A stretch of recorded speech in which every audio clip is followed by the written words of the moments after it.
اعوذ باللہ من الشیطان الرجیم بسم اللہ الرحمن الرحیم وَإِذْ يَرْفَعُ إِبْرَاهِيمُ الْقَوَاعِدَ مِنَ الْبَيْتِ وَإِسْمَاعِيلُ رَبَّنَا تَقَبَّلْ مِنَّا إِنَّكَ أَنْتَ السَّمِيعُ الْعَلِيمُ۔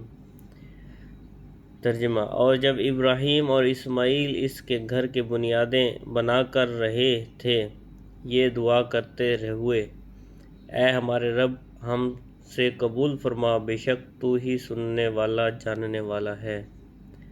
تفسیر: وَإِذْ يَرْفَعُ اور جب بلند کر رہے تھے۔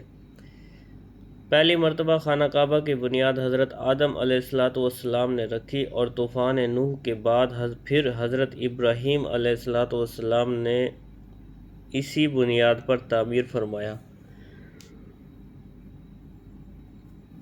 یہ تعمیر خاص آپ علیہ السلام کے دست مبارک سے ہوئی۔ اس کے لیے پتھر اٹھا کر لانے کی خدمت و سعادت حضرت اسماعیل علیہ السلام کو میسر ہوئی۔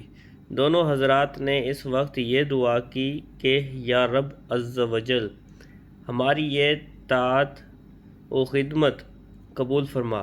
علامہ قسطلانی رحمۃ اللہ علیہ فرماتے ہیں نے بخاری کی شرح میں تحریر فرمایا ہے کہ خانہ کعبہ کی تعمیر 10 مرتبہ کی گئی۔ اس نقل کرنے کے بعد علامہ سلیمان جمل رحمۃ اللہ علیہ فرماتے ہیں کہ 1039 ہجری کے بعد بھی بعض بادشاہوں نے تعمیر کعبہ کی، جیسا کہ اس بعض تاریخ دانوں نے نقل کیا ہے۔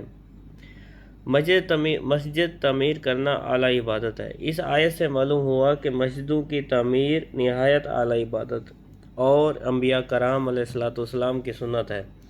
صحیح بخاری میں ہے کہ حضور پرنور صلی اللہ علیہ وآلہ وسلم نے مسجد نبوی شریف کی تعمیر میں بذات خود حصہ لیا تھا۔ مسجد تعمیر کرنے کے فضائل سورہ توبہ آیت نمبر 18 کی تفسیر میں ملاحظہ فرمائیں۔ صدق اللہ العظیم۔